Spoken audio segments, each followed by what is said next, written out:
మొత్తం మార్పు మార్పు మార్పు అని చెప్పి ఊదరగొట్టి ప్రజలకు హామీలు ఇచ్చి అధికారంలోకి వచ్చి 2 ఏళ్ళయి ఏం జరిగింది ఏం ఒరిగింది అంటే 3 జరుగుతున్నాయి.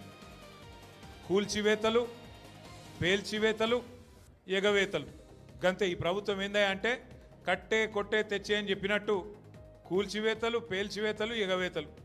కూల్చివేతలు హైడ్రాన్ పెట్టి పేదోళ్ళ ఇల్లు కూలగొట్టుడు. మొత్తం ఆల్విన్ కాలనీకి వెళ్ళి మొదలు పెడితే అన్ని బస్తీలలో ఇల్లు కూలగొట్టుడు తప్ప ఒక్క హైదరాబాద్లో ఒక ఇటుక పెట్టింది లేదు, ఒక ఇల్లు కట్టింది లేదు. ఇందిరమ్మ పేరు చెప్పుకొని బతుకుడు తప్ప ఒక్కటంటే ఒక్కటి మంచి పని మాత్రం గరీబోళ్లకు చేసింది లేదు ఈ ప్రభుత్వం వచ్చినాక. రెండోది పేల్చివేతలు. ఈ లంగలే ఈ కాంగ్రెస్ వాళ్ళే ఆ కాళేశ్వరంలో ఉన్న మేడిగడ్డ బరాజ్ని వీళ్ళే వెలిచింది. తర్వాత ఇప్పుడు మన చెక్ డ్యాములు వెలుస్తున్నారు. ఒకటి కాదు 2-3 వెలిచిండ్రు ఇప్పటికే. కేసీఆర్ గారేమో కడితే ఈ దరిద్రులు వచ్చిన తర్వాత పేల్చి పారేస్తున్నారు చెక్ డ్యాములు. ఇక మా వెంకటేశ్వర రెడ్డి గారు ఇక్కడ ఉన్నాడు. ఆయన ఒక్క కాన్స్టిట్యున్సీలనే కేసీఆర్ గారు దేవరకద్ర, మహబూబ్నగర్, వెనుకబాట నియోజకవర్గం అని చెప్పి పెద్ద ఎత్తున అక్కడ ఒకటే కాన్స్టిట్యున్సీలో దగ్గర 10-20 చెక్ డ్యాములు, 36 చెక్ డ్యాములు కట్టించిండు.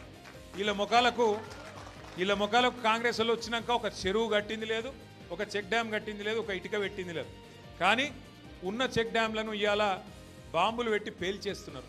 ఎందుకంటే కాంగ్రెస్ వాళ్ళకు ఇసుక తోడుకొని కష్టమవుతుందంట. ఇసుక తోడుకొని దొంగతనంగా అమ్ముకునేందుకు కష్టమవుతుందంట. నీళ్ళు ఆగితే ఇసుక తీయరాదు కదా, అందుకే నీళ్ళు ఆగకుండా చేసి చెక్ డ్యాములు పేల్చేసి ఇసుక తవ్వుకొని దొంగతనంగా అమ్ముకొని మరి ఢిల్లీకి కప్పం కట్టాలి కదా, ఆ పని చేస్తున్నారు.